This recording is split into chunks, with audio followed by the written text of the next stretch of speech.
ఇవాల్టి వార్తలు వాస్తవాల్లో మనతో బీఆర్ఎస్ పార్టీ సీనియర్ నాయకులు ఓ నరసింహారెడ్డి గారు, రాజకీయ విశ్లేషకులు విజయానంద్ గారు మనకు లైవ్లో జాయిన్ అవుతున్నారు. గుడ్ మార్నింగ్ అండి, వెల్కమ్ టు వార్తలు వాస్తవాలు. ఇక ఏప్రిల్ 27న బీఆర్ఎస్ పార్టీ భారీ బహిరంగ సభ తలపెట్టింది. వరంగల్లో 24 ఇయర్స్ కంప్లీట్ చేసుకుని 25th ఇయర్లోకి ఎంటర్ అవుతున్నటువంటి సిల్వర్ జూబ్లీ వేడుకల్ని గ్రాండ్గా నిర్వహించబోతోంది. సో దాంట్లో భాగంగానే జిల్లాల వ్యాప్తంగా సన్నాహక సమావేశాలు జరుగుతున్నాయి. నిన్న కరీంనగర్లో సన్నాహక సమావేశం చాలా గ్రాండ్ సక్సెస్ అయింది. బీఆర్ఎస్ పార్టీ రాబోయే రోజుల్లో ఎట్లా తన ప్రస్థానాన్ని కొనసాగించబోతోంది స్ట్రెంథన్ అవుతూ అనుకుంటూనే చెబుతూనే at the same time Congress ప్రభుత్వ వైఫల్యాన్ని ఎండగట్టారు BRS working president KTR. S Narasimha Reddy గారు, సో భారీ బహిరంగ సభ సన్నాహక సమావేశాలు జరుగుతున్నటువంటి తీరు, కార్యకర్తల్లో వస్తున్నటువంటి ఒక నూతన ఉత్సాహం, ప్రజల్లో ఉన్నటువంటి ఒక స్పందన, ఇదంతా కూడా ఎట్లా కనిపిస్తున్నాయి? టీఆర్ఎస్ పార్టీ బీఆర్ఎస్ పార్టీ పెట్టి 2001 ఏప్రిల్ 27న స్టార్ట్ చేసి 24 సంవత్సరాలు అయిపోయి 25వ సంవత్సరంలో అడుగుతున్న సమయంలో ఏప్రిల్ 27వ తారీఖు నాడు వరంగల్లో భారీ బహిరంగ సభ, లక్షలాది మందితోని బహిరంగ సభ నిర్వహించాలని పార్టీ అధ్యక్షుడు గౌరవనీయులు కేసీఆర్ గారు నిర్ణయించినారు.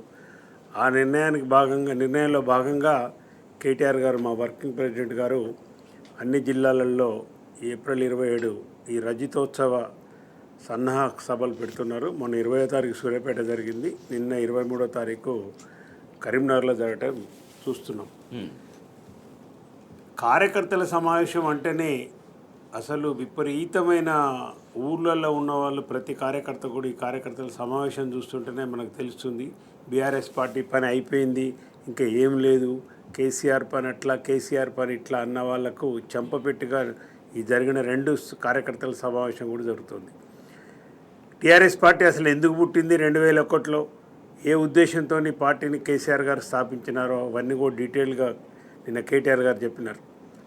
ధనబలం ఉండి, మీడియా ఉండి, చంద్రబాబు నాయుడు ఒక నరహంతకుడు పరిపాలన చేస్తున్న సందర్భంలో అధికారం కోసం జనరల్గా పార్టీలు పెడతారు అందరూ, కానీ కేసీఆర్ గారు అధికారాలని వదులుకొని పార్టీ పెట్టినాడు. తనకున్న అధికారాలని, తనకున్న ఎమ్మెల్యే పదవిని, తనకున్న డిప్యూటీ స్పీకర్ పదవిని, తనకున్న తెలుగుదేశం పార్టీ సభ్యత్వాన్ని అన్నీ కూడా రాజీనామా చేసి చంద్రబాబు ముఖాన మీద కొట్టి ఈ పార్టీని మొదలుపెట్టడం జరిగింది. ఒకే ఒక సాధన కోసం, స్వరాష్ట్ర సాధన, తెలంగాణ రాష్ట్రమే నా ధ్యేయం, నా స్వప్నం అని మొదలుపెట్టిన పార్టీ ఇవాళకి 25 సంవత్సరాలు 24 సంవత్సరాలు అయిపోయింది. ఎన్నో పార్టీలు వచ్చినాయి భారతదేశంలో, ఎన్నో పార్టీలు పోయినాయి, ఎన్నో పార్టీలు పుట్టినాయి, ఎన్నో పార్టీలు కూడా స్థాపించబడ్డాయి, మాయమైపోయినాయి. కానీ ఒక రాష్ట్ర సాధన కోసం ఏర్పడ్డ పార్టీలు బీఆర్ఎస్ కానీ అప్పుడున్న టీఆర్ఎస్ కానీ నిలబడి మూడు ప్రస్థానాలు మనం బీఆర్ఎస్ పార్టీకి చూడొచ్చని నేను కేటీఆర్ గారు చెప్పినారు అంతకుముందు కూడా. ఒకటి, 14 ఏళ్ళు ఉద్యమం చేసి ప్రజాస్వామ్య పద్ధతులలో తెలంగాణ సాధించిన టీఆర్ఎస్ పార్టీగా మనం ఆలోచన చేయాలి. భారత ప్రజాస్వామ్యాన్ని ఒప్పించి మెప్పించి అన్ని పార్టీలను, తెలంగాణ అంటే నయ్యన్న పార్టీలను సై అనిపించి 36 పార్టీల యొక్క కాన్సెంట్ లెటర్లు తెచ్చేసి భారత పార్లమెంట్ నొప్పించి బిల్లు పాస్ చేయించిన ఘనత కేసీఆర్ గారిది, టీఆర్ఎస్ పార్టీది. రెండో ప్రస్థానము, దాదాపు రాష్ట్రం వచ్చిన తర్వాత 2 సార్లు కూడా కేసీఆర్ గారికి ప్రజలు అధికారం ఇచ్చినారు. 10 సంవత్సరాలు ప్రజారంజక పాలన చేసి ఎక్కడ ధ్వంసమైన తెలంగాణను పునర్నిర్మాణం చేసి దేశంలో అన్ని రంగాలలో తెలంగాణను నెంబర్ 1గా నిలబెట్టిన ఘనత కూడా ఒక ముఖ్యమంత్రిగా కేసీఆర్ గారికి, ఒక పార్టీగా బీఆర్ఎస్ పార్టీ టీఆర్ఎస్ పార్టీకి దక్కుతుందని మనం గమనించాలి. అది మీరు జీడిపి కావచ్చు, జిఎస్డిపి కావచ్చు, పర్ క్యాపిటల్ ఇన్కమ్ కావచ్చు, పవర్ యూటిలైజేషన్ కావచ్చు, ముఖ్యంగా వ్యవసాయ రంగంలో ధ్వంసమైన నీటి వ్యవస్థను కానీ, కరెంటును కానీ, రైతులకు కావాల్సిన అన్ని కూడా వారు స్కీములు తెచ్చేసి, పథకాలు తెచ్చి ఇచ్చి దాదాపు పంజాబ్ను తలదన్నే రీతిలో 3 కోట్ల టన్నుల వరి ధాన్యాన్ని పండించే స్థితికి తెలంగాణను తీసుకుపోయినాడు. ఇది రెండవ ప్రస్థానం. మూడవ ప్రస్థానం ఇవాళ 23 డిసెంబర్ నుంచి ఇప్పుడు ఈ 14-15 నెలల్లో ఒక ప్రతిపక్ష పార్టీగా, బాధ్యత గల ప్రతిపక్ష పార్టీగా ఇవాళ బీఆర్ఎస్ పార్టీ తన పాత్రను సమర్థవంతంగా నిర్వహిస్తుంది. అనుక్షణం ప్రజల వైపే ఉండి ఇక బీఆర్ఎస్ పార్టీ పని అయిపోయిందని ఇటు బీజేపీ, ఇటు కాంగ్రెసు, కేసీఆర్ పని అయిపోయింది, బీఆర్ఎస్కు 0 సీట్లు వచ్చినాయి, 38 సీట్లు ఇచ్చినారు ప్రజలని చెప్పి మార్చూరి లాంగ్వేజ్, ఒక హంతక భాష, ఒక శవ భాష మాట్లాడుతున్న ముఖ్యమంత్రి మొత్తం హామీలన్నీ కూడా గంగలో కలిపేసి ఒక్క హామీ ఇచ్చిన హామీలు ఏవి కూడా నెరవేర్చకుండా 6 గ్యారంటీలు 100 రోజులు మట్టిలో కలిపేసి ప్రజలను మోసం చేసిన పరిపాలనకు వ్యతిరేకంగా ఈ 14 నెలలు కేసీఆర్ గారి నాయకత్వంలో, కేటీఆర్ గారి నాయకత్వంలో Right. బీఆర్ఎస్ పార్టీ ప్రజల వైపు ఉన్నది. అందుకు చాలా ఉదాహరణలు మనకు ఉన్నాయి. పెట్టిన పార్టీ 14 సంవత్సరాలు ఉద్యమం చేసి తెలంగాణ సాధించి రానే రాదన్న తెలంగాణను తెచ్చి చూపించింది, కళ సాకారం చేసింది ఒక పాత్ర. రెండో ప్రస్థానము 10 సంవత్సరాలు ఒక ప్రజారంజక పాలన చేసిన బెస్ట్ ముఖ్యమంత్రిగా దేశంలో తెలంగాణ నెంబర్ 1గా నిలబెట్టిన ఒక 10 సంవత్సరాల పరిపాలన. ఇప్పుడు ఈ 14 నెలల నుంచి కూడా ప్రజల వైపు నిలబడి, అది ఫార్మా సిటీ కావచ్చు, కొడంగల్ ఫార్మా కావచ్చు, రైతు భరోసాలు ఎట్లా మోసం చేసినని కావచ్చు, రైతు బంధు విషయంలో ఏం చేసినారు, రుణమాఫీ విషయంలో ఏం చేసినారు, మీరు ఇచ్చిన 100 రోజుల్లో అమలు చేస్తున్న 6 గ్యారెంటీల విషయంలో రైట్, ఓకే, ప్రజల్ని ఎట్లా మోసం చేసినారో ఈ 15 నెలల పాలనలో ఎండగడుతున్నాం. నిన్న Right, ఇచ్చిన okay. పిలుపులో ఏప్రిల్ 27న జరగబోయే బహిరంగ సభకు, వరంగల్లో జరగబోయే బహిరంగ సభకు కరీంనగర్ జిల్లా నుంచి, కరీంనగర్ మొత్తం ఉమ్మడి జిల్లా నుంచి పెద్ద ఎత్తున ఏ వాహనం దొరుకుతుంది, ఏ సాధనం దొరుకుతా సాధనం ప్రతి ఒక్కరు కూడా ఇళ్లకు తాళాలేసి బహిరంగ సభకు హాజరవుతామని కూడా నిన్న కేటీఆర్ గారు చెప్పడం జరిగింది. రైట్, ఎస్ విజయానంద్ గారు, గత బీఆర్ఎస్ ప్రభుత్వ హయాంలో కొనసాగినటువంటి ఆ ప్రగతిని ఈ ప్రభుత్వం కొనసాగించడంలో పూర్తిగా వైఫల్యం చెందింది. ఒక్క ఓటు వేస్తే ఇవాళ శిక్ష 5 ఏళ్ళు, కాంగ్రెస్ ప్రభుత్వం 5 ఏళ్ళు తెలంగాణ ప్రజలకు శిక్ష విధిస్తోంది. అరచేతిలో వైకుంఠం చూపించారు, తెలంగాణ ప్రజల్ని మోసం చేశారు. కానీ గద్దెనెక్కిన తర్వాత టోటల్గా ప్రజా సంక్షేమాన్ని, ఆ మొత్తం తెలంగాణ అభివృద్ధిని, ప్రగతిని పూర్తిగా విస్మరించారంటూ కేటీఆర్ ఆగ్రహం వ్యక్తం చేశారు. At the same time party యొక్క ప్రస్థానానికి సంబంధించి కావచ్చు, తర్వాత పార్టీ రాబోయే రోజుల్లో ఎట్లా మరింతగా స్ట్రెంగ్తన్ అవుతుందనేది నిన్న కేటీఆర్ కార్యకర్తల సమావేశంలో, సన్నాహక సమావేశంలో వివరించినటువంటి ఆ విధానం అంతా కూడా ఎట్లా ఉంది, బీఆర్ఎస్ ప్రస్థానాన్ని ఏ రకంగా ఇంకా రాబోయే రోజుల్లో ఊహించవచ్చు? బీఆర్ఎస్ అంటే అప్పటి టీఆర్ఎస్ పుట్టుక ప్రధానంగా ఈ దేశంలో 2 జాతీయ పార్టీలు నిరంతరం అనేక మంది, ముఖ్యంగా అనేక రాష్ట్రాల ప్రజలని వంచిన తీరికి వాళ్ళు ఆ రాజకీయ పార్టీల మోసపూరిత వాగ్దానాలు, ప్రజల యొక్క డిమాండ్లు, హక్కులు, వాళ్ళ అవసరాలను వాళ్ళు ప్రశ్నించినప్పుడు కనీసంగా పట్టించుకోకపోగా, వాళ్ళ నిరసనలను కూడా కనీసం కూడా వాళ్ళు లెక్కలోకి తీసుకోపోని సందర్భంలో పుట్టుకొచ్చినటువంటి అనేక ప్రాంతీయ పార్టీల క్రమంలో భారతదేశంలో పుట్టినటువంటి ఒక పార్టీ ఈ టీఆర్ఎస్ పార్టీ ఇప్పుడు బీఆర్ఎస్గా మార్చుకున్నది. తెలంగాణ ప్రజల ఆకాంక్షలని, తెలంగాణ ప్రజల యొక్క హక్కులని నిరంతరం కాలరాయబడుతూ దోపిడీకి గురి చేస్తున్నారని ప్రజలందరూ పెద్ద ఎత్తున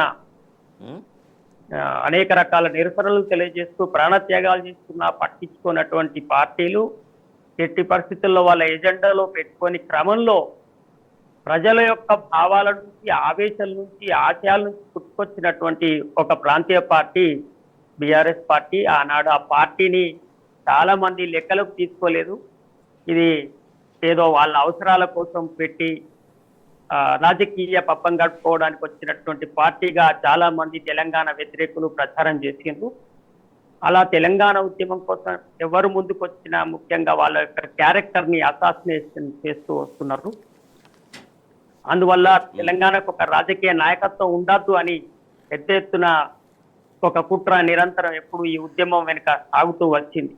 కేసీఆర్ గారు టీఆర్ఎస్ పెట్టిన తర్వాత కూడా ఆయన టీఆర్ఎస్ పార్టీ ఎందుకు పెట్టిండు, దాని వెనకాల ఉన్నటువంటి రాజకీయ సిద్ధాంతం ఏంటిది, దానికి భూమికి ఏంటిది అనే విషయం మీద చర్చ జరపకుండా ఆయన వ్యక్తిత్వ హననం మీదనే పెద్ద ఎత్తున ప్రచారం అన్ని మీడియా సంస్థలు కానీ, రాజకీయ పార్టీలు కానీ, ప్రతిపక్షాలు కానీ తెలంగాణలో ఉన్న వేరే రాజకీయ పార్టీ నాయకులతో గొంతులతోటే మాట్లాడించినటువంటి ఒక స్థితిని మనం గమనించినాం. రైట్, ఇవాళ ఇందిరమ్మ రాజ్యం విజయానంద్ గారు, ఇవాళ ఇందిరమ్మ రాజ్యం అని తీసుకొచ్చారు, కానీ ఇవాళ మొత్తం పోలీసు రాజ్యంగా మారిపోయింది, కేసుల రాజ్యంగా మారిపోయింది అంటూ నిన్న రియాక్ట్ అయ్యారు. మళ్ళీ ఖచ్చితంగా బీఆర్ఎస్ అధికారంలోకి వస్తుంది, ఖచ్చితంగా అందరి లెక్కలు తేలుస్తామనేది కూడా ఒక హెచ్చరిక కూడా చేశారు కేటీఆర్ గారు. బీఆర్ఎస్ అధికారంలోకి రావడము అనేది తెలంగాణ ప్రజలకి తప్పనిసరి అవుతుంది. ఎందుకంటే ఇప్పుడు మనం గమనిస్తుంటే అదే ప్రజల్లోంచి వస్తున్నటువంటి అభిప్రాయం వాళ్ళకి అవసరం ఏదంటే కొంత వ్యక్తిత్వ హననం చేయడము, మోసపూరిత హామీలు ఇవ్వడం, తర్వాత ద్వేషము ఇట్లాంటి ప్రచారం చేయడం, అబద్ధాల ప్రచారాలు చేయడం, ఇట్లాంటివి చేయడం వల్ల కొంత ప్రజల్లో ఒక మార్పు చూద్దామనేటువంటి అభిప్రాయంతో వచ్చినప్పటికీ వాళ్ళకి అర్థమైంది అప్రజాస్వామికమైనటువంటి పరిపాలన వాళ్ళు ఇప్పుడు ఈ గత సంవత్సరంన్నరగా అనుభవిస్తున్నారు. అసెంబ్లీ చూస్తే కూడా చాలా దారుణమైనటువంటి పరిస్థితుల్లో ఇవాళ అసెంబ్లీ కూడా నడుస్తున్నది. ఇవన్నీ చూస్తున్న నేపథ్యంలో ప్రజలు తప్పకుండా మాకు ఆల్టర్నేట్ ఇక్కడ ఒక బీఆర్ఎస్ తప్ప ఏది లేదనేది అర్థమవుతుంది. రైట్. ఒకవైపు బీజేపీ కొంత ఆల్టర్నేట్ అని చెప్పుకుంటూ బయట ప్రచారం చేస్తుంది. బీజేపీ ఆల్టర్నేట్ అనేటట్టుగా కాంగ్రెస్ కూడా కొంత ప్రచారం చేస్తుంది. ఎందుకంటే వీళ్ళిద్దరి లక్ష్యం బీఆర్ఎస్ పార్టీ అనేది తెలంగాణ ప్రజలకు అండగా ఉండద్దు, అట్లా ఉంటే ప్రమాదం అవుతుందని చెప్పి తెలంగాణలో ఒక ప్రత్యేకమైనటువంటి కుట్రపూరిత తర్వాత అక్రమ రాజకీయాలు కొనసాగుతున్నట్టుగా చాలా చోట్ల విశ్లేషణ జరుగుతుంది. రైట్. ఇది చాలా రాజకీయాలకు ప్రమాదకరం. బీఆర్ఎస్ పార్టీ ఈ తెలంగాణ ప్రజల కోసం పుట్టిన పార్టీగా ఈ ప్రాంత ప్రజల గొంతుకగా రేపు నిలబడి ఉండడము ఈ తెలంగాణ ప్రాంత ప్రజల తప్పనిసరి అవసరం. రైట్. ఓకే విజయానంద్ గారు. సో తెలంగాణకు ముమ్మాటికి శ్రీరామ రక్ష అనేది బీఆర్ఎస్ మాత్రమే. ఇవాళ రెండు జాతీయ పార్టీలు అటు కాంగ్రెస్ కావచ్చు, బీజేపీ కావచ్చు, దొందే రెండు కలిసి ప్రయాణం చేస్తున్నాయి, అంతర్గతంగా ఒప్పందంతో కలిసి ప్రయాణం చేస్తున్నాయంటే నిన్న కేటీఆర్ గారు విమర్శించారు. సో దాని గురించి కూడా డీటెయిల్గా మనం చర్చిద్దాం. తెలంగాణను ముంచడంలో, తెలంగాణను మోసం చేయడంలో కాంగ్రెస్ బీజేపీ దందే అంటూ కేటీఆర్ వ్యాఖ్యానించారు. దాంతోపాటుగా అయోధ్యలోనే బీజేపీని అడగొట్టారు. ఇక్కడ బీజేపీ గెలిచింది కేవలం అడ్డిమారి గుడ్డి దెబ్బలే మాత్రమే, ఇక్కడ బీజేపీ నూకలు చెల్లవు అంటూ ఆయన స్పష్టం చేశారు. ఎస్ నరసింహారెడ్డి గారు, కాంగ్రెస్ బీజేపీ రెండే దొందే ఎట్లా, ఎందుకు? అంటే కేటీఆర్ గారు నిన్న మాట్లాడుతూ పూర్వ నేపథ్యం కూడా లెఫ్ట్ సైడ్ ఉన్నది, మీకు పూర్వ నేపథ్యం కూడా వారు చెప్పినారు. కాంగ్రెస్ పార్టీ ఎట్లా ఈ రాష్ట్రం ఇస్తాన్ని మోసం చేసింది. 1969లో 369 మంది చనిపోయినప్పటికి కూడా దాని పట్ల ఎలాంటి ఇది లేకుండా, అదే 1971లో టీపీఎస్ పార్టీ పెట్టి ప్రజా సమితి పెట్టి తెలంగాణ ప్రజా సమితి 14 ఎంపీలకు 11 సీట్లు ఇచ్చి కూడా తెలంగాణ ప్రజలు గెలిపించి తమ కోరికను, తమ ఆకాంక్షలను కేంద్రానికి తెలియజేసినప్పటికి కూడా ఇందిరాగాంధీ టైంలో మొత్తం కూడా ఆశలను కూడా తెలంగాణ ఇవ్వకుండా చేసినారు. ఆ తర్వాత కూడా 2009లో మళ్ళీ డిసెంబర్ 9 నాడు ప్రకటన చేసిన చిదంబరం ప్రకటన వెనుకకు తీసుకోవటం, మళ్ళా సంవత్సరం తర్వాత దాదాపు 1200 మంది విద్యార్థులు ఆత్మహత్యలు చేసుకోవటం, ఆ బలహీనమైన క్షణంలో వస్తుందో రాదో అని. కాబట్టి కాంగ్రెస్ నిజంగా తెలంగాణ పట్ల మాకు సిన్సియారిటీ ఉంది, మేమే ఇస్తున్నామంటే మీరు ఎప్పుడూ ఇవ్వాలి, 69లోనే ఇవ్వాలి. అసలు కలిపిందే నెహ్రూ గారు కదా, 53లో ఎందుకు కలిపి వచ్చింది తెలంగాణను? మీరు వద్దంటుంటే తీసుకుపోయి ఆంధ్రాలో 56లో కలిపిందే మీరు. కాబట్టి మొత్తం కూడా తెలంగాణ కలపటం దగ్గర నుంచి తెలంగాణ 2014 వరకు కూడా మొత్తం మోసం చేసింది కాంగ్రెస్ పార్టీ. మొత్తం కూడా మోసపూరిత చరిత్ర. నెహ్రూ అయినా, ఇందిరాగాంధీ అయినా, తర్వాత వచ్చిన సోనియా గాంధీ అయినా కానీ రాజకీయ అనివార్యతతోని తెలంగాణ ఇచ్చింది తప్పితే కాంగ్రెస్ పార్టీ తెలంగాణ ఉన్న ప్రేమతో కానీ తెలంగాణ మీద దాంట్లో ఇవ్వలేదు.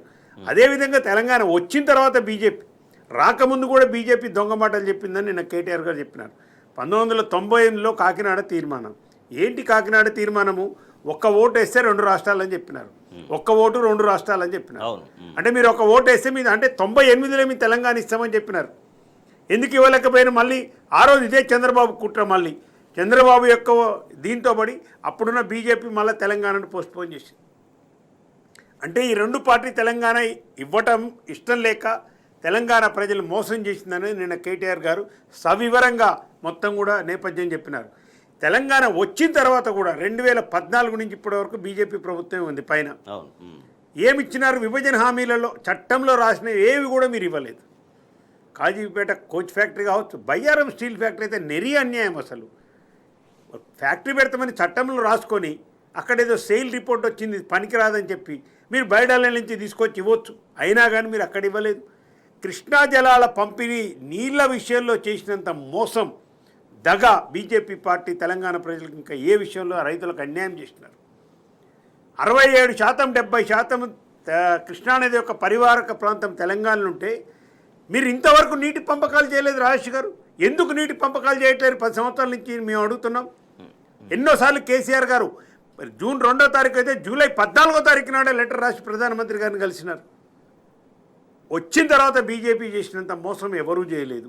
ఇప్పటికి కూడా బీజేపీ మోసమే చేస్తుంది. మళ్ళీ ఇవాళ ఎన్డీఏలో పక్కన చంద్రబాబు నాయుడు పార్ట్నర్గా ఉండటం, ఆయన యొక్క సీట్ల మీద బీజేపీ ఆధారపడి మనుగడ సాగిస్తుంది. కాబట్టే ఇవాళ కూడా అదే కొనసాగుతుంది. ఇవాళ కుడి కాలువ నుంచి మొత్తం నీళ్ళని తీసుకుపోయి అడ్డగోలుగా దోపిడీ చేస్తుంటే మాట్లాడకుండా ఉండటానికి ఇవాళ రేవంత్ రెడ్డి గురుదక్షిణగా చంద్రబాబు మాటింటాడు. ఈయనకు ఓటు నోటు కేసుల్లో తప్పించుకోవడం కోసం మోడీ కావాలి కాబట్టి ఈయన చంద్రబాబు ద్వారా వాళ్ళకేం కావాలి మళ్ళీ కావాలి కాబట్టి రేపు అటు అయితే కాంగ్రెస్ పార్టీ మీ శిష్యుని ఎట్లన్నా బతకరమ్మని చెప్పి చంద్రబాబు నాయుడు టాస్క్ ఇచ్చి ఈ ఇద్దరి మెంటాలిటీ ఒకటే. స్వయంగా రేవంత్ రెడ్డి కాంగ్రెస్ పార్టీ ఎంపీ గుండి పార్లమెంట్లో చెప్పినాడు, నేను ఆర్ఎస్ఎస్ అభిమానిని, నేను ఏబీవీపీలో పనిచేసినాను కాబట్టి నాకు ఆ భావజాలం ఇంకా ఉన్నదని చెప్పినాడు. కాంగ్రెస్ పార్టీకి సిగ్గు ఉండాలి అటువంటి ముఖ్యమంత్రి. దాంతో పాటుగా తెలంగాణలో చంద్రబాబు ఎంటర్ కావాలని కోరుకుంటారంటూ ఒక ప్రచారం, ఒక ప్రసార మాధ్యమాలు కావచ్చు, లేదా వార్తాపత్రికలు కావచ్చు, కొంతమంది వ్యక్తులు కావచ్చు రాస్తున్నటువంటి రాతలు కూడా అదే ఇప్పుడు కేటీఆర్ గారు నిన్నే చెప్పింది, అది అయోధ్య మీరు ఇష్యూ. మీరు ఇక్కడ మతతత్వంతో హిందుత్వంతో దేవుణ్ణి ముందలు పెట్టి దయాన్ని ముందలు పెట్టి రాజకీయాలు చేసి అక్కడనే తన్నిండ్రు. మీరు ఎక్కడైతే రామ మందిరం అయోధ్య అని చెప్పి ఇక్కడ ప్రచారం చేసిండ్రో అయోధ్య ఎంపీ సీటు మీరు పెట్టిన ఓపెన్కి అది జనరల్ సీట్లో ఎస్పీ నుంచి సమాజ్వాదీ పార్టీ నుంచి ఒక దళితుడు నిలబడి అత్యధిక మెజార్టీతో మీ అభ్యర్థిని ఓడగొట్టినాడు. అంటే అయోధ్యలో ఉన్న నియోజకవర్గంలో ఉన్న లోకల్ పీపులే మీకు ఓట్లు లేకుండా మీ చంప వలగొట్టిరు అయోధ్య అంటే. ఇక్కడ మీరు వచ్చి రాజకీయాలు చేస్తున్నారు. ఇక మీరు చెప్పింది కేసీఆర్ గారు మాట్లాడిన దాని గురించి, ఈ పిచ్చి రాతలని కొంతమంది రాస్తున్నారు. ఇది నిజం కాదా అండి? వాస్తవం కేసీఆర్ గారు చెప్పింది వాస్తవమే కదా. ఇలా ఎన్డీఏ కూటమి ఆంధ్రప్రదేశ్లో ఏదైతే ఉందో పవన్ కళ్యాణ్ కావచ్చు, చంద్రబాబు నాయుడు కావచ్చు, బీజేపీ కావచ్చు, కూటమి ఏదైతే పెట్టినారో ఇక్కడ వీరు గుంటనక్కల్లాగా తెలంగాణ యొక్క సంపదను దోచుకోవడానికి ఇలా చేస్తున్న కుట్ర కాదా ఇది? ఇక్కడ రేవంత్ రెడ్డి ముఖ్యమంత్రి ఉండబట్టే కదా ఇవాళ వాళ్ళ ఆటలు సాగేది. నీళ్ళ విషయంలో ఎందుకు జరుగుతుంది? కృష్ణానది విషయంలో ఇవాళ అక్కడి నుంచి బనకచెర్ల విషయంలో 200 టీఎంసీ గోదావరి నీళ్లను తరలించకపోతుంటే ఎందుకు మాట్లాడలేకపోతున్నారు? ఇక్కడ కూడా తెలంగాణను కూడా మళ్ళీ దోపిడీ చేయడానికి, వలసవాద పరిపాలన రావడానికి ఖచ్చితంగా కాసుకొని కూర్చున్నారు ఈ ముగ్గురు అని చెప్పేసి కేసీఆర్ గారు కామెంట్ చేసిండ్రు. తెలంగాణ ప్రజలు కూడా దీని పట్ల చాలా జాగ్రత్తగా ఉండాల్సిన నా విజ్ఞప్తి. రైట్ విజయానంద్ గారు, అంటే ప్రజలకు అనేక హామీలు ఇచ్చారు కాంగ్రెస్ ప్రభుత్వం కాబట్టి ఇక్కడ ప్రజలని తప్పుపడాల్సిన పని లేదు. ప్రజలకు ఇచ్చినటువంటి మాటను వాళ్ళు మోసపూరితంగా ఇచ్చారు, వాళ్ళ ప్రజల్ని మోసం చేశారనేది చెప్తూనే అట్ ద సేమ్ టైం వాళ్ళ కాంగ్రెస్ ఎట్లనో బీజేపీ అట్లనే రెండు పార్టీల పట్ల తెలంగాణ యువత, తెలంగాణ ప్రజలు జాగ్రత్తగా ఉండాలి ఇప్పటి నుంచే అంటూ మరోసారి కూడా నిన్న కేటీఆర్ స్పష్టం చేశారు. రెండు దొందే, కాంగ్రెస్ బీజేపీ దొందే కాబట్టి ఇటువంటి వాటిపైన చాలా జాగ్రత్తగా అలర్ట్గా ఉండాల్సినటువంటి అవసరాన్ని నిన్న ఆయన గుర్తు చేశారు. ఇప్పుడిప్పుడే బీఆర్ఎస్ ఒక క్లారిటీ వస్తుంది. కాంగ్రెస్ బీజేపీలు వేరువేరుగా పార్టీలుగా ఇక్కడ రాజకీయాలు ఎన్నికల్లో పోటీకి వస్తే బీఆర్ఎస్ సునాయాసంగా 100 సీట్లు దాటి గెలుస్తుందండి. ఎన్నికలప్పుడు వాళ్ళు బీఆర్ఎస్ పార్టీ అంచనా వేయలేకపోయింది ఇంకొక కారణం కూడా ఇది అయి ఉంటుందని నా విశ్లేషణ. బీజేపీ కాంగ్రెస్ వేరువేరుగా పోటీ చేస్తుంది, వేరువేరుగా ఉంటాయి అని అనుకున్నారు. కానీ వాస్తవంగా ఎన్నికలలో ఆ రెండు పార్టీలు ఎక్కడికక్కడ ఎవరెవరికి ఎక్కడ బలం ఉన్న దగ్గర అక్కడ పనిచేస్తున్నటువంటి విషయం ఇప్పుడిప్పుడే బీఆర్ఎస్ తో అర్థమవుతుంది. అది అర్థం కావాలి, దాన్ని ప్రజల్లో కూడా తీసుకుపోవాల్సినటువంటి అవసరం ఉన్నది. లేకపోతే ఇప్పుడు అంచనాలు తారుమారవుతాయి. ఇప్పుడు బీఆర్ఎస్ చాలా మదరపడుతున్నది. ఏమంటే ఇంత అభివృద్ధి చేసి ఇన్ని రకాల కార్యక్రమాలు భారతదేశంలోనే అన్ని రంగాలలో తెలంగాణను చాలా ఒక్క దశాబ్దంలోనే ఒక గొప్ప రాష్ట్రంగా తీర్చిదిద్దే ప్రజలు ఎందుకు నిరాకరించారు అనే ఒక అంతర్మదనంలో బీఆర్ఎస్ ఉన్న నేపథ్యంలో దానికి కారణాలు అబద్ధాలు, అసత్యాలు, రకరకాల ప్రచారాలు, దాడులు, వ్యక్తిత్వ హననము, తర్వాత కుటుంబం మీద నిరంతరం చేసినటువంటి ఒక విపరీతమైనటువంటి దుష్ప్రచారము, ఇవన్నీ కారణాలతో పాటుగా రాజకీయంగా రెండు పార్టీలో ఎవరెవరికి అవసరం ఉన్న చోట అక్కడ వాళ్ళు ఒక మారీచుడు అంటాం కదా, రామాయణంలో మారుతిని వేషంలో ఉన్నట్టుగా ఏర్పడకుండా కొట్టేసిండ్రంట. ఇది రేపు కూడా ఖచ్చితంగా కొనసాగుతుంది. ఎందుకంటే వెనకాల చంద్రబాబు నాయుడు లాంటి ఒక రాజకీయాలను ఎట్లా పడితే అట్లా మలిచి దాన్ని ఏ రకంగానైనా ఉపయోగించగలిగేటువంటి ఒక తెలంగాణ వ్యతిరేక శక్తులు ఉన్నాయి. ఇవన్నీ కూడా చాలా తీవ్రంగా పనిచేస్తాయి. తెలంగాణ ఈ భారతదేశంలోనే ఒక ప్రత్యేకమైన రాష్ట్రంగా ఏర్పడంతో పాటు ఇక్కడ ఒక గొప్ప రాజకీయ నాయకత్వం ఎదుగుతున్నారని కూడా చాలా మంది జీర్ణించుకోలేకపోతున్నారు. ఇవన్నీ చాలా పెద్ద పెద్ద అంశాలు. ఇవాళ బీఆర్ఎస్ ఓటమి కింద వెనకాల ఎన్ని రకాల అంశాలు ఉన్నాయంటే చాలా సీరియస్ గా కేటీఆర్ గారు మాట్లాడారు. ఒక అసత్య ఆరోపణలు చేస్తున్నారు, కావాలని రకరకాలుగా మీరు ఇందాక ప్రస్తావించినట్టుగా వ్యక్తిత్వ హననం చేసే విధంగా విమర్శలు చేస్తున్నారు. సో దాంట్లో భాగంగా కేంద్ర నేను దీనికి ఒక విషయం చెప్తాను రాజేష్ గారు. చెప్పండి. వ్యక్తిత్వ హననానికి కారణం ఏంటంటే మొదటి నుంచి ఎప్పుడు గాని కేసీఆర్ గారు ఒకటి ఏదైనా అంశాన్ని తీసుకుంటే ఒక సైద్ధాంతిక పునాది భూమిక లేకుండా తీసుకోరు. దాన్ని చాలా శాస్త్రీయంగా చర్చించి తీసుకుంటారు. దాన్ని విమర్శించడానికి వీళ్ళ దగ్గర ఏమీ సో ఆధారాలు అందుకే నిన్న కేంద్ర హోంశాఖ సహాయ మంత్రిగా ఉండి, అంటే మామూలు కార్యకర్త మాట్లాడడం వేరు, కానీ కేంద్ర హోంశాఖ సహాయ మంత్రిగా ఉన్నటువంటి బండి సంజయ్ చాలా తీవ్రమైనటువంటి చాలా దారుణమైన ఆరోపణలు ఎందుకు చేశారు. ఈ సందర్భంలో బీదర్లో ప్రింటింగ్ ప్రెస్ ఉంది, చేశారు? నోట్ల డబ్బులు దొంగ నోట్లు సృష్టించారు, ఎలక్షన్లలో పంచారంటూ బీఆర్ఎస్ పార్టీ పైన చాలా తీవ్ర విమర్శలు చేశారు. సో అట్లా ఆయన ఆరోపణ చేయడము ఒక్కటే కాకుండా ఆరోపణ ఇప్పుడే ఎందుకు చేశాడు అనేది కూడా మనం చాలా ఇంపార్టెంట్ గా తీసుకోవాలి. ఆయన ఎప్పుడో ఢిల్లీకి పోయినప్పుడు అక్కడ ఎవరో ఆఫీసర్ చెప్పినాడు అంటున్నాడు కదా, అప్పుడే వెంటనే ఢిల్లీలో ప్రెస్ మీట్ పెట్టి చెప్పకపోగా ఈడీకి సిబిఐకి కంప్లైంట్ చేయలేదు ఆయన. ఆయన ఈ రాష్ట్ర హోంశాఖ సహాయ మంత్రి, ఆయనకి ఎప్పుడో ఢిల్లీలో తెలిస్తే ఇంత పెద్ద విషయం, చాలా పెద్ద నేరం, ఒకవేళ అది నిజమైతే చాలా పెద్ద నేరం అది. మరి దాన్ని ఆయన ఎందుకు మౌనంగా ఇంతకాలం దాచిపెట్టిండు, ఇప్పుడే దాన్ని ఎందుకు ఓపెన్ చేసిండు ఒకవేళ నిజమైతే? అంటే అది నిజం కాదు, అది కేవలం ఈ సందర్భంలోనే మరి అట్లాంటి అబద్ధాన్ని ఎందుకు ఆడిండ్రు అనేది కూడా చాలా important. ఎందుకంటే ఇప్పుడు ఆ విషయం చెప్తాను నేను, ఎందుకు ఆయన ఇప్పుడు దాన్ని తీసుకున్నాడు అని అంటే, అసెంబ్లీలో కాంగ్రెస్ ని టీఆర్ఎస్ చాలా తీవ్రంగా కార్నర్ చేసింది. ఈ 15 రోజులలో ప్రజలకి పచ్చి అబద్ధాలు ఆడుతున్నారు వీళ్ళు. బడ్జెట్ లో రాసిన పుస్తకాలు ఒకటైతే చెప్పేది ఒకటి ఉన్నది. పూర్తిగా ప్రభుత్వము వైఫల్యం చెందింది అనేది బీఆర్ఎస్ ఎస్టాబ్లిష్ చేసిన సందర్భంలో దాని నుంచి డైవర్ట్ చేయాలి ప్రజలని, ఆ టీఆర్ఎస్ యొక్క మైలేజ్ ని దెబ్బతీయాలనేది ఒక పాయింట్ అయితే, ఇప్పుడు ఈ వరంగల్ సభ పెట్టి కేటీఆర్ అన్ని జిల్లాలకి వెళ్ళి మళ్ళీ అక్కడ సన్నాహక సమావేశాలు పెట్టి బీఆర్ఎస్ కు ఒక ఊపు తీసుకొస్తూ మరొక్కసారి బీఆర్ఎస్ కు ఒక వాతావరణం ఏర్పడుతున్నటువంటి నేపథ్యం ఉంది. దీని నుంచి కూడా మళ్ళా ఒక డైవర్షన్ తీసుకురావాలి కాబట్టి ఈ సందర్భంలో ఆ టాపిక్ తీసుకున్నాడు. చాలా అబద్ధాలు, చాలా అసత్యాలు ప్రచారం చేసిరు. ఒక్క దాని మీద వాళ్ళు ప్రభుత్వంలో ఉండి కూడా విచారణ జరపకుండా ఉంటే కూడా ప్రజలు ఇంకా అక్కడక్కడ వాటి ప్రచారాలను నమ్ముతున్న పరిస్థితి ఉంది. దీని మీద బీఆర్ఎస్ పార్టీ ప్రజల్లోకి సత్యాలను తీసుకుపోవాల్సినటువంటి అవసరం ఉన్నది, లేకపోతే రాజకీయాలు తప్పుదోవ పట్టే ప్రమాదం. Right, okay. నరసింహారెడ్డి గారు, నిన్న కేటీఆర్ గారు ఆరోపణల్ని కొట్టిపారేస్తూనే ద సేమ్ టైం దమ్ముంటే ఆధారాలు చూపించు అంటూ ఆయనకి సంజయ్కి సవాల్ చేశారు. బండి సంజయ్ గారు కేంద్ర హోంశాఖ మంత్రి, నీ దగ్గర ఆధారాలు ఉంటే ఒట్టి ఆరోపణలు పిచ్చి ప్రేలాపాలు పోవటం అనేది మానుకోవాలి. ఎందుకంటే నువ్వు 2 సార్లు ఎమ్మెల్యే ఎంపీ అయినవు. కేవలం ఏంటంటే అసత్యాల మీద, అంటే ఒక మాట మాట్లాడేటప్పుడు కేంద్ర హోంశాఖ మంత్రి, కేంద్ర మంత్రి స్థాయిలో ఉన్నోళ్ళు ఒక ఫ్యాక్ట్స్ నీ దగ్గర ఉన్నాయన్నావు, ఒక ఎస్పీఏ ఓడో చెప్పిండన్నావు, మరి బయట పెట్టు, దాని మీద విచారణ జరిపించు, విచారణ కోరు. నీ దగ్గర ఉన్నాయన్నావు ఆధారాలు. కేటీఆర్ గారు నేను అదే అన్నారు, ఈ సొల్లు మాటలు ఎందుకయా, ఈ సన్యాసి మాటలు ఎందుకు బండి సంజయ్, నువ్వు విచారణ కోరు. మీ దగ్గరనే అధికారం ఉంది. అయ్యాల కూడా బీదర్లో నువ్వు అన్న దాంట్లో మీ బీజేపీ అధికారంలో ఉంది. ఇప్పుడు మీరే ఉన్నారు, విచారణ సంస్థలు మీ చేతుల్లో ఉన్నాయి. అవి చెప్పు చేతుల్లో ఉండే సంస్థలే, సిబిఐ అయినా ఈడీ అయినా. మీరు ఎవరు మీది పొమ్మంటే అయ్యో కుక్కలాగా పోయి అక్కడ ఖర్చుడు మొదలుపెట్టినా అందరికి తెలిసిన విషయమే, దాంట్లో ఏం లేదు. మరి ఉంటే విచారణ చేయి. ఒకటి సొల్లు మాటలు మాట్లాడి ఒట్టిగానే ఏంటంటే ఈరోజు పేపర్లో హెడ్డింగ్ ఉండాలి, వార్తల్లో స్క్రోలింగ్ రావాలి. ఈ చీప్ టాక్టిక్స్ బంద్ చేసుకోవాలి బీజేపీ వాళ్ళు. ఇది ఈ విధంగా చేస్తే అంటే ఇంతకుముందు ఏమవుతుందంటే, రేవంత్ రెడ్డి ఇచ్చిన హామీలు నెరవేర్చలేక సటగిలబడ్డాడు, అబద్ధాల పునాదుల మీద వచ్చిండు అనేది 6 గ్యారెంటీలు 13 పథకాలలో తేలిపోయింది. ఓకే, రుణమాఫీ ఖతమైపోయింది, చేయలేదు. 30% కంటే ఎక్కువ చేయలే. తర్వాత చూస్తే రైతు బంధుకు సంబంధించి కూడా ఇంతవరకు వేయలేదు. ఇప్పటికీ 4 ఎకరాలు కాలేదు, రేపు 5 ఎకరాలు వేస్తామంటున్నారు 31 మార్చిలోపు. అంటే 3 ఎకరాలు వేయలేదు. 2500 మహిళలకు ఇవ్వలేదు, ఇంతవరకు దాని ప్రస్తావన లేదు. యువ వికాసానికి అయితే ఇప్పుడు అన్ని అప్లికేషన్ రిజెక్ట్ ఉన్నాయి. దీంట్లోనే రేవంత్ రెడ్డి అనుసరిస్తున్న విధానం ఏంటి అంటే, అసెంబ్లీలో కానీ బయట కానీ డైవర్షన్ టాక్టిక్స్, అంటే పక్కదారి పట్టించే దాంట్లో వ్యక్తిగత ఆరోపణలు చేయటము, టీఆర్ఎస్ మీద ఆరోపణలు చేస్తున్నారు.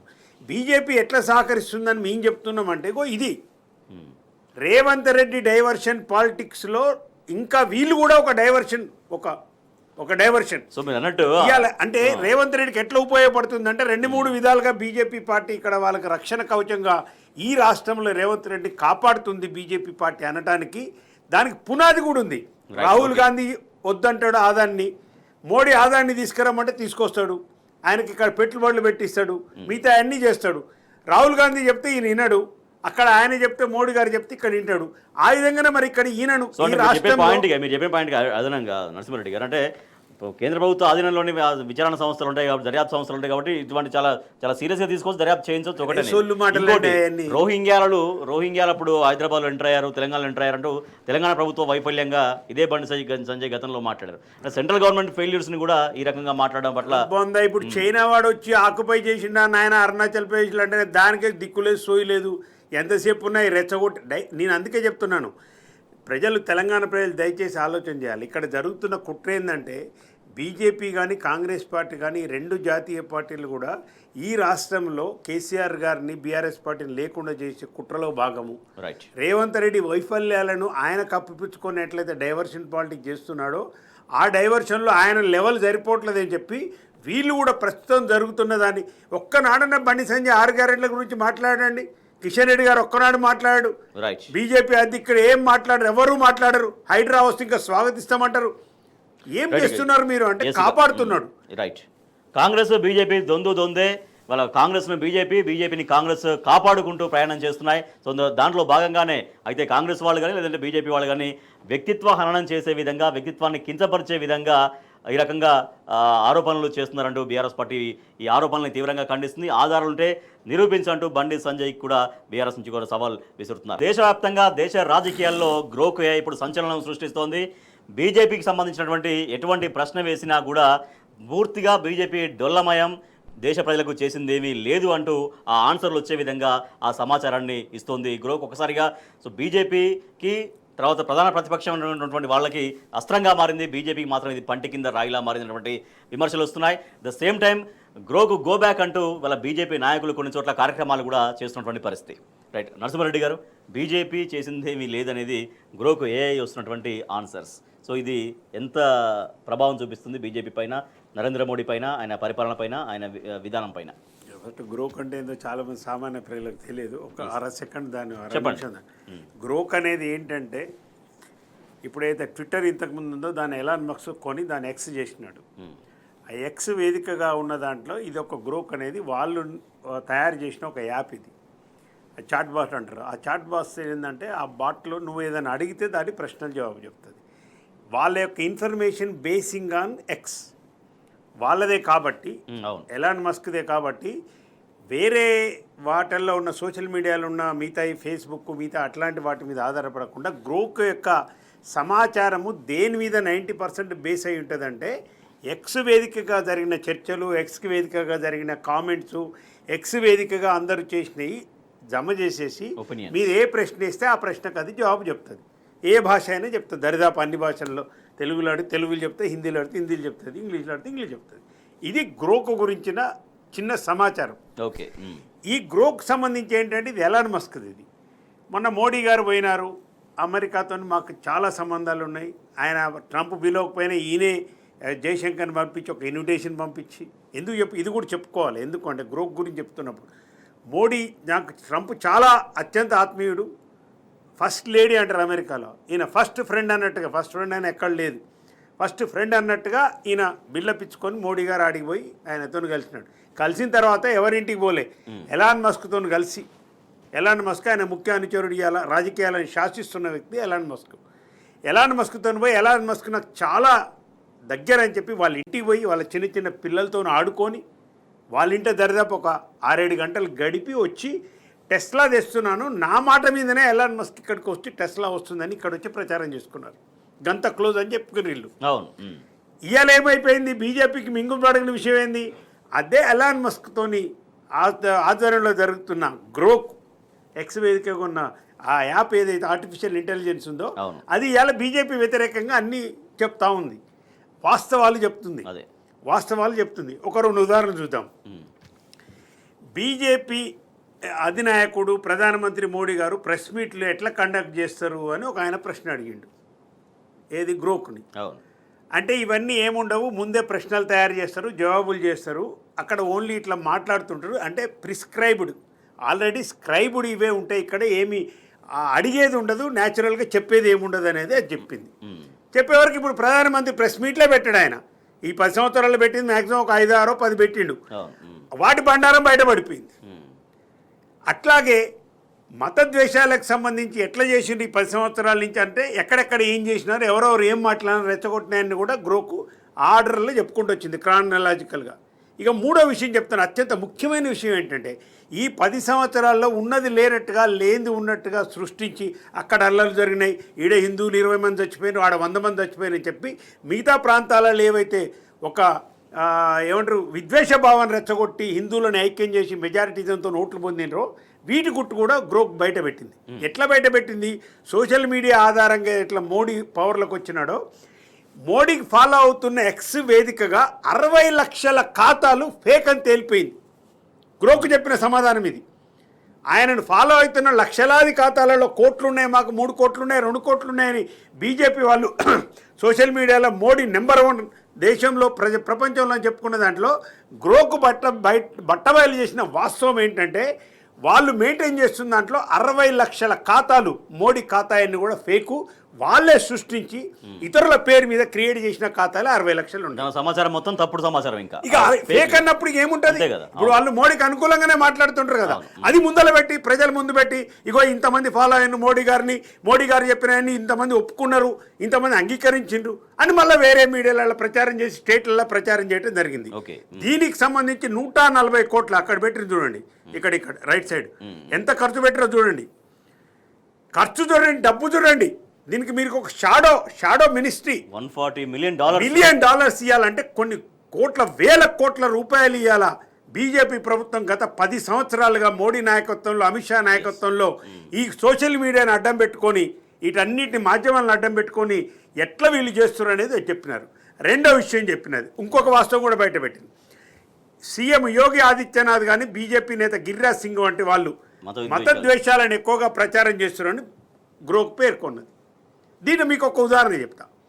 ఈయన ఎన్నికలప్పుడు మాట్లాడింది యోగి ఆదిత్యనాథ్, యూపీ ఎన్నికలు, అంతకుముందు పార్లమెంట్ ఎన్నికలు మనం మాట్లాడిన దాంట్లో ఇవాళ ఔరంగజేబు ఘటన దీనికి మనము ప్రజెంట్గా నడుస్తున్న విషయాన్ని లింక్ చేసి మాట్లాడదాం. ఔరంగజేబు సమాధి మీద ఇవాళ మహారాష్ట్రలో జరుగుతున్న రగడ, ఆయన ఎప్పుడో 500 ఏళ్ల క్రితం చనిపోయినాడో ఏదో పెట్టినారు, ఆ సమాధి ఏదో ఉన్నది, అది దాని మీద ఇవాళ ఆ సమాధిని లేపేయాల మొత్తం కూడా అని చెప్పేసి మహారాష్ట్రలో జరుగుతున్న గొడవ రెచ్చగొట్టింది ఈయన. ఔరంగజేబు వారసులందరూ కూడా సైకిల్ వేసుకొని తిరుగుతున్నారు, బీద స్థితిలో ఉండని ఈయన అంటాడు. ఇవాళ ప్రజెంట్ సిచ్యువేషన్లో భారతదేశంలో జరుగుతున్న నిరుద్యోగ కల్పన వీటి మీద లేదు. భారతదేశం దరిద్రంగా మారుతుంది, 30 కోట్ల మంది ఇవాళ ఒక్క పూటకే తిండి తింటున్నారు అనేది లేదు. దేశంలో జీడిపి పెరగటం లేదని చెప్పి గ్రోత్ మీరు ఇచ్చింది 8.5 ఉండాలని చెప్పినారు, 6.2 దాటలేదనేది లేదు. వ్యవసాయానికి పట్టి లేదు, రైతులు ఆత్మహత్యలు చేసుకుంటే పట్టి లేదు. అంటే ప్రజా సమస్యల నుంచి డైవర్ట్ చేయడానికి మోడీ గారి ప్రభుత్వం ఇవాళ ఈ ఆర్టిఫిషియల్ ఇంటెలిజెన్స్ను ఉపయోగించుకొని తప్పుడు ప్రచారాలు చేస్తూ ప్రజలను ఒక మత ద్వేషం ఒక హిందుత్వ వైపు రెచ్చగొట్టే విధంగా, ఒక వర్గాన్ని ఇంకో వర్గం మీద దాడులు చేసుకునే విధంగా, ఒక మతస్థులు ఇంకో మతస్థుల మీద దాడి చేసుకునే విధంగా చేస్తున్నారని ఆయన సొంత ఫ్రెండు, చాలా దగ్గర నాకని ఆయన ఇంటికి పోయి 5-6 గంటలు గడిపిన ఎలాన్ మస్క్ ఆధ్వర్యంలో నడుస్తున్న ఎక్స్ ఇంకొక యాప్ గ్రోక్. కాబట్టి ఇప్పుడు బీజేపీ వాళ్ళకి ఎందుకు దీనికి మంటలేస్తుంది? ఏం చేసేటట్టు లేదు. ఇప్పుడు ఏం చేయాలి దీనికి? మీకు గుర్తుందా? ఒక్కసారి ఒక్కటి చెప్పి ముగిస్తాను. ఒకసారి ప్రధానమంత్రి మోడీని ఒక బ్రిటిష్ బహుశా ఒక ఛానల్లో ఒక యాంకర్ ఎవరో ఒక ఆమె లేడీ వచ్చి గోద్రా సంఘటన గురించి అడిగింది. ఆమె 2002లో జరిగిన గోద్రా సంఘటన ఏంటంటే విసురుగా లేచిపోయే తర్వాత బీబీసీలో అది ప్రసారం చేస్తే బీబీసీని బ్యాన్ చేసి నోటీసులు ఇచ్చినారు బాంబే ఆఫీసులో. ఆమె ఇంటర్వ్యూని ప్రసారం చేస్తే ఎప్పుడో అప్పుడు చేసిందండి, చేస్తే బీబీసీకి నోటీసులు ఇచ్చి మూతేసే పరిస్థితి చేసినారు. ఇట్లా మీడియాలో ఏమన్నా మోడీ గురించి కానీ గోద్రా సంఘటనల గురించి కానీ ఏదైనా మాట్లాడితే దాన్ని హైలైట్ చేసేసి మొత్తం ఫేక్ ప్రచారం చేసిండ్రు. ఇలా గ్రోకు వాళ్ళకు పెద్ద తలనొప్పిగా జరిగింది. ఏ గ్రోకునైతే వీరు ప్రోత్సహించినారో, ఏ ఎక్స్ వేదికగా అయితే మాకు ఇన్ని కోట్ల మంది ఫాలోవర్లు మోడీకి 60 లక్షల మంది ఫేక్ అకౌంట్లతోనే అయితే మీరు దుష్ప్రచారం చేసిండ్రో, మీరు చేసిన దుష్ప్రచారాన్ని 60 లక్షల ఫేక్ అకౌంట్లను గ్రోకు బట్టబయలు చేసింది. కాబట్టి మీరు చేసిందంతా అబద్ధ ప్రచారం తేలిపోయింది. రైట్ విజయానంద్ గారు, సో బీజేపీ కేవలం మత విద్వేషాలను రెచ్చగొట్టే దానిపైనే ఆధారపడి నడుస్తుంది అనేది గ్రోకు వెల్లడి చేసినటువంటి సమాచారం. అయితే అంటే మరి చెప్పినట్టుగా మొత్తం ఎక్స్ వేదికగా మొత్తం కొన్ని కోట్లాది మంది అభిప్రాయాల్ని క్రోడీకరించుకున్న తర్వాత వచ్చేటువంటి ఒపీనియన్నే గ్రోక్ అనేది వెల్లడిస్తుంటుంది. ఇది బీజేపీకి ఎంత ఇబ్బంది అనేది ఆల్రెడీ మనం చూస్తున్నాం. ఆల్రెడీ గ్రోకు గో బ్యాక్ అంటే ఉద్యమాలనే బీజేపీ నాయకులు చేస్తున్న పరిస్థితి. ద సేమ్ టైం ప్రజల్ని కూడా ఈ గ్రోక్ ఇచ్చే సమాచారం ఎట్లా ఆలోచింపజేస్తోంది, ఎట్లా రియలైజ్ చేస్తోంది? ప్రజలు ఇప్పటికైనా చాలా రియలైజ్ కావాలి రాజేష్ గారు. అంటే వాస్తవంగా ప్రజలకి వాళ్ళు ప్రచారం చేసిన ఇంతకాలం వాట్సాప్ యూనివర్సిటీలలో ఫేక్ ఐడీలు పెట్టుకొని చేసినటువంటి ప్రచారాలు కొంత రాజకీయ పరిజ్ఞానం ఉన్న వాళ్ళకి కొంత అవగాహన ఉన్నది, కానీ కొద్దిగా వృద్ధులు ఈ మధ్య అందరూ కూడా సెల్ ఫోన్ పెట్టుకొని యూట్యూబ్లో ఇవి చూస్తూ ఉంటారు కనుక మొత్తం చరిత్రనే తప్పుగా మార్చి అనేక రకాల ప్రచారాలు చేసి ప్రజలని వాళ్ళ మానసికమైనటువంటి భావోద్వేగాలకు లోనయ్యేటట్టు చేసి ఇప్పటిదాకా గడుపుకుంటూ వచ్చారు. ఇప్పుడు గ్రోక్ అనేది ఆర్టిఫిషియల్ ఇంటెలిజెన్స్. ఇప్పుడు కాంగ్రెస్ ఇంకేదైనా వేరే పార్టీ మాట్లాడితే వాళ్ళ మీద విరుచుకపడి ఎదురుదాడి చేసి వాళ్ళకు లేనిపోని అన్ని అంటగట్టి వాళ్ళకు సంబంధించి వీళ్ళు దేశద్రోహులు, మత వ్యతిరేకులు అని అనేక రకాల ముద్రలు వేసి వాళ్ళని ఇంతకాలం నోరు మూయించారు. కానీ ఇది ఇప్పుడు ఏదో వ్యక్తో లేకపోతే ఒక పార్టీ కాదు, ఇది అంతర్జాతీయ వేదిక, ఇది కంప్లీట్ గా మిషనరీ. సో ఇందులో ఫాల్స్ చెప్పడానికి అవకాశం లేదు. అది అక్కడ ఉన్న నిజంగా ఉన్నటువంటి మొత్తం ఫీడ్బ్యాక్ తీసుకొని ఆర్టిఫిషియల్ ఇంటెలిజెన్స్ తెలియజేస్తుంది.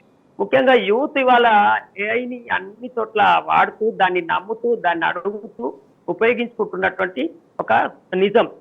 సో అలాంటి నిజం చెప్తున్నటువంటి గ్రోక్ చెప్తున్న సత్యాన్ని కూడా భారత యువత ఇవాళ అందరూ కూడా నమ్మాల్సినటువంటి అవసరం ఉంది. మళ్ళా ఇప్పుడు మూఢత్వంలోకి పోయి గ్రోకు కూడా తప్ప అని అంత మూఢంగా వాదించే పద్ధతిలోకి పోకూడదు. పోతే ఈ దేశాన్ని ఎవరు కాపాడలేడు. కాబట్టి ఇవాళ ఎన్నట్టుకున్నా సత్యం తెలుస్తుంది. కానీ ఇంతకుముందు మీరు హెడ్లైన్స్ లో చెప్పినట్టు ఒక్కసారి ఓటు వేస్తే 5 ఏళ్ళు శిక్ష అని కేటీఆర్ గారు నిన్న అన్నదాన్ని మీరు ఇంతకుముందు ఉటంకించారు. అవును. సో ఇవాళ అట్లా తప్పుడు ప్రచారాలు నమ్మో ఇంకోటి చేసో ఏదో కారణం చేత ఒక్కసారి పడే శిక్ష చాలా భయంకరంగా ఉంటది. ఇవాళ వాస్తవంగా నూతన సంస్కరణలు వచ్చిన తర్వాత భారతదేశంలో వచ్చినటువంటి పురోగతిని వాడుకొని 10 ఏళ్ళు గిట్ట మంచి ప్రభుత్వం పరిపాలించుంటే భారతదేశం ఇంకా చాలా గొప్పగా పురోభివృద్ధి చెందేటువంటి అవకాశం ఉండింది. ఇవాళకి మంచినీళ్లు లేవండి. మంచినీళ్లు లేక ఒక స్త్రీ బావిలో దిగి తవ్వుతుంటే ఇది భారత స్త్రీ గొప్పతనం అని ఫోటోలు పెడుతున్నారు తప్ప ఈ దేశంలో నీళ్లు లేక స్త్రీలు బావిలో దిగి తవ్వుతున్నారా? ఎంత దుఃఖమైన ఈ దేశం. ఇక్కడ ఎవరు మనుషులు పరిపాలిస్తున్నారా, రాక్షసులు పరిపాలిస్తున్నారా అని ఎవరు ప్రశ్నిస్తలేరు. అది కూడా భారతదేశం గొప్పతనం అంటే దాన్ని కూడా షేర్ చేసుకున్నటువంటి ఒక మూఢత్వంలోకి వెళ్ళిపోయినటువంటి సమాజంగా మారిపోయింది. చాలా పెద్ద మొత్తంలో ఇలాంటివన్నీ కూడా సత్యాలు బయటికి రావాల్సిన అవసరం ఉంది. సరే మీరు చెప్పండి. ఓకే ఓకే విజయ్, ఇప్పుడు దీనికి ఒక ఉదాహరణ చెప్తాను. నేను గ్రోక్ సంబంధించిన విషయంలో ఇంకొక జవాబు ఇచ్చింది గ్రోక్. ఒక అతను అడిగితే ఏం అడిగిందంటే, ఇప్పుడు ఆయన పేరు ప్రధాన్ అని ఒక ఎడ్యుకేషన్ మినిస్టర్ ఉన్నాడు కదా, ఇప్పుడు కేంద్ర ధర్మేంద్ర ప్రధాన్ ఎవరు ఉన్నారు కదా, ఆ ప్రధాన్ అనేట ఆయన మొత్తము ఎన్సీఆర్టీ సిలబస్లో కానీ దేశంలో కానీ గాంధీ మహాత్ముని హత్య గురించిన పాఠ్యాంశాలు తొలగించినారు. గాంధీ మహాత్ముని హత్య పాఠ్యాంశం అవసరం లేదు అని. ఎందుకు అంటే గాడ్సే చంపింది కాబట్టి, గాడ్సే అంటే వీళ్ళకి అభిమానం కాబట్టి, గాడ్సే ఆర్ఎస్ఎస్తో పనిచేసిందని చెప్పేసి తొలగించినారు. మీరు దీన్ని అంగీకరిస్తారా అని అప్పుడు పెట్టినారు. ఈ 60 లక్షల మంది ఫేక్ అకౌంట్స్ ఉన్నాయి కదా, పెడితే కొన్ని కోట్ల మంది దీన్ని ఎస్ అన్నారు, కొన్ని లక్షల మంది గాంధీ పాఠ్యాంశాన్ని పుస్తకాలు తీసేయమన్నారు అని అప్పుడు చెప్పినారు. ఇది దొంగదని ఇప్పుడు తేలింది కదా, మీరు క్రియేట్ చేసిందని. ఇంకో రెండో ఉదాహరణ చెప్తాను. భగత్ సింగ్ ఎట్లా ఆత్మహత్య చేసుకున్నానని ఒకటి పెట్టినారు. భగత్ సింగ్ ఆత్మహత్య చేసుకోండి అంటే ఇప్పుడు చిన్న చిన్న పిల్లలకు వాళ్ళకి తెలియదు కదండి. ఇప్పుడు మీరు పాఠ్యాంశంగా గొప్ప దేశభక్తుల యొక్క చరిత్ర ఎందుకు పెడతాం మనము? వాళ్ళని చూసి యువత మన ఇన్స్పైర్ కావాలి, దేశభక్తిని పెంచుకోవాలని. 23 సంవత్సరాల్లో ఆయన బ్రిటిష్ ప్రభుత్వం ఉరిదీసింది. అవును. ఉరిదీసేటప్పుడు కూడా జడ్జి బ్రిటిష్ వాళ్ళు ఉరిదీసేటప్పుడు కూడా చెప్పినారు, ఇది పేట్రియాట్ అన్నారు. వాళ్ళు పేట్రియాట్ అని చెప్పి, గ్రేట్ పేట్రియాట్ అని చెప్పినారు కోర్టులో చదివి వినిపించేటప్పుడు, తీర్పునిచ్చేటప్పుడు. వీళ్ళు దొంగలు, బీజేపీ దొంగలు భగత్ సింగ్ ఎట్లా ఆత్మహత్య చేసుకుంటూ తెలియజేయగలరు? ఉరి తీసింది పోయింది, అన్ని పోయినాయి. అంటే డైవర్షన్ ఎట్లా వస్తుందంటే కొన్ని కావాలని డిలీట్ చేసే దాంట్లో ఈ సోషల్ మీడియాని, ఎక్స్ వేదికను ఫేస్బుక్ను వాడుకొని మీరు అబద్ధాలను నిజాలుగా ప్రచారం ఎట్లా చేసిరని చెప్పి misuse చేశారు? బట్టబయలు. ఇవాళ మీ అబద్ధాలను కూడా బయటకు వచ్చినాయి గ్రోక్ ద్వారా. Right, okay right. ఇక మొత్తం దేశవ్యాప్తంగా మొదటి నుంచి బీజేపీ గత 10-12 సంవత్సరాల నుంచి ఎట్లా సోషల్ మీడియాని మిస్యూజ్ చేస్తూ సమాచారాన్ని, ఒక తప్పుడు సమాచారాన్ని దేశ ప్రజలకు అందిస్తుందో ఇవాళ ఏఐ అంటే మన గ్రోక్ ఏఐ అనేది మొత్తం బట్టబయలు చేస్తున్నటువంటి పరిస్థితి. సో అందుకే చాలా చోట్ల బీజేపీ నాయకులే గ్రోకును బహిష్కరిస్తూ పిలుపునిస్తున్నటువంటి పరిస్థితి. సో ఇది పూర్తిగా బీజేపీ యొక్క డొల్లతనాన్ని బట్టబయలు చేస్తుంది. సో ఈ బీజేపీకి పంటి కింద రాయిలా మారింది, అట్ ద సేమ్ టైం ప్రతిపక్షాలకు అస్త్రంగా మారినటువంటి పరిస్థితి. మనం సాక్షిలో ఒక ప్రధానంగా వార్త చూస్తున్నాం. పల్లెల్లో పడికేసిన పాలన. 14 నెలలుగా గ్రామాలకు సర్పంచులు లేకపోవడంతో, దాంతోపాటుగా కేంద్ర నిధులు రాక, రాష్ట్ర నిధులు రాక మొత్తం గ్రామాల్లో పరిపాలన వ్యవస్థ మొత్తం పూర్తిగా కుంటుపడిపోయిన పరిస్థితి. గ్రామాల్లో పారిశుద్ధ్యం లేదు, పచ్చదనం లేదు. గ్రామాలు మళ్ళీ ఒకనాడు సమైక్యాంధ్రప్రదేశ్లో ఎట్లా ఉన్నాయో తెలంగాణ పల్లెలు ఆ స్థాయికి వచ్చిన పరిస్థితి.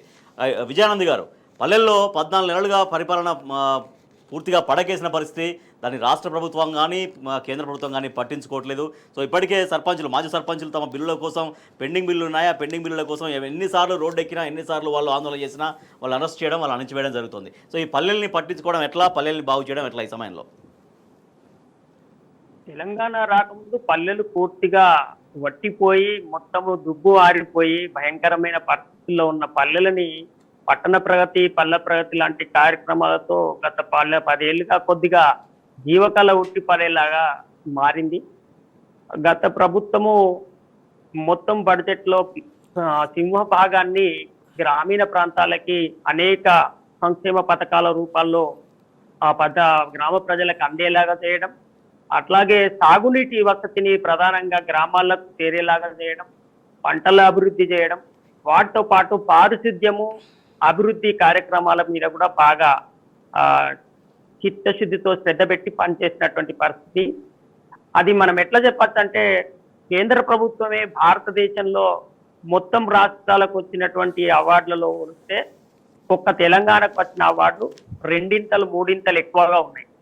అంటే అన్ని గ్రామీణ అభివృద్ధి సూచికల్లో కూడా ప్రతి అవార్డును కేంద్ర ప్రభుత్వం ప్రకటించేది తెలంగాణ ప్రాంతానికే వచ్చినటువంటి పరిస్థితి.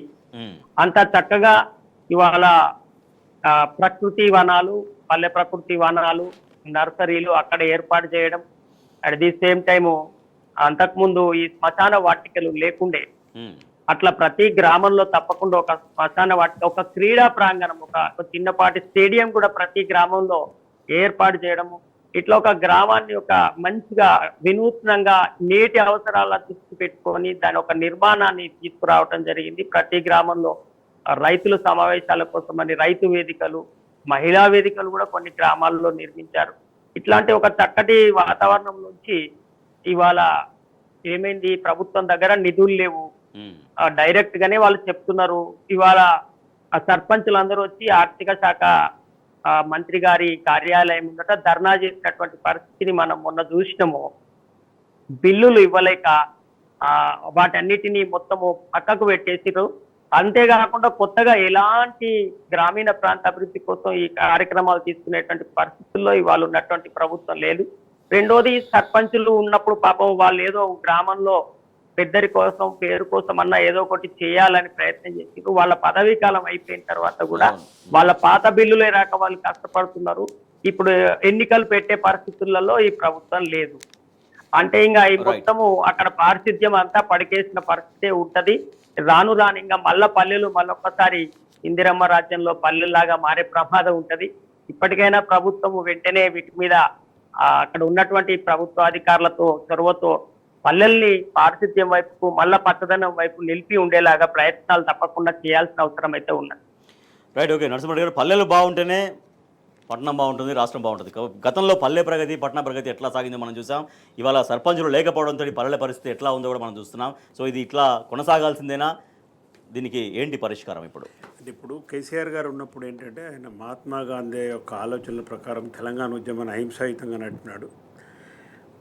భారత ఆత్మ ఎక్కడుంది, భారతదేశం ఆత్మ ఎక్కడుంది అంటే మహాత్మా గాంధీ గారు పల్లెల్లో ఉన్నదని చెప్పినాడు. భారత పల్లెల్లోనే భారత ఆత్మ ఉందని చెప్పినాడు ఆయన.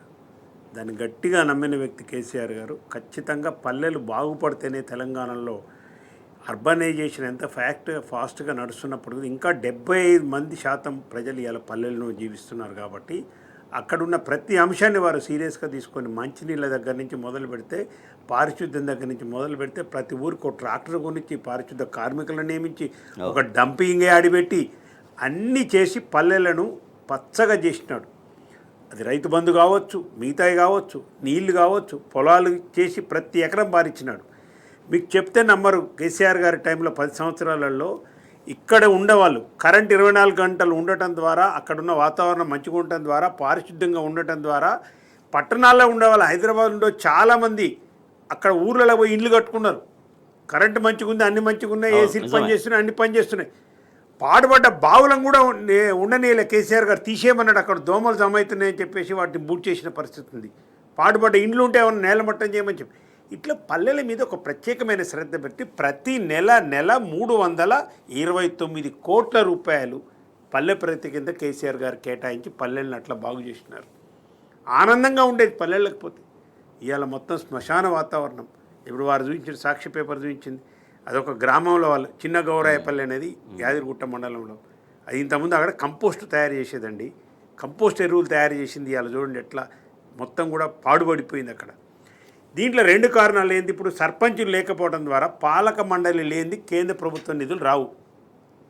అంటే 15వ కమిషన్ ప్రకారము ఇప్పటికి మార్చి అయిపోవస్తుంది. నిన్న మొన్న వచ్చిన లెక్కల ప్రకారము దాదాపు 2000 కోట్ల రూపాయలు ఇవాళ తెలంగాణ ప్రజలకు పల్లెలకు రాకుండా పోయినాయి. 1750 కోట్లు మొన్నటి వరకు చూస్తే.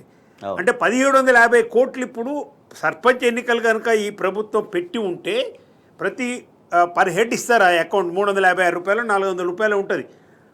ఆ లెక్క ప్రకారం ప్రతి గ్రామానికి కొన్ని వచ్చాయి. ఇది కాక కేసీఆర్ సర్పంచులు ఎవడు గెలుస్తున్నాడని దేనికి ఏముంటుంది, ఏమన్నా సింబల్ మీద జరిగే ఎన్నికలు కాదు కదా. ఎందుకు పెడతలేవు ఎన్నికలు, ఎందుకు పెడతలేవు? నువ్వు గ్రామాలను నాశనం చేసే పరిస్థితి కదా ఇలా. అలా కేసీఆర్ గారు ఇవన్నీ ఆలోచించలేదు. ఎవరు గెలిస్తే ఉందా, ఊరు బాగుపడాలి. దీంట్లో పార్టీల వ్యవహారం ఎందుకన్నాడు ఆయన. ఇలా పార్టీలు ఏముంటే ఏం మాట్లాడుతున్నారు మీరు అని చెప్పి మా నాయకులను కూడా కొంతమంది సార్లు మందలిచ్చిన సందర్భాలు ఉన్నాయి. ఎన్నికలు జరగనియండి, ఎవరు గెలిస్తే ముందు గ్రామం బాగుపడాలి అని చెప్పి ఆ విధంగా పెట్టి కేంద్ర ప్రభుత్వం నుంచి వచ్చే నిధులు కాక 329 కోట్లు ప్రతి నెల ఇచ్చేవారు.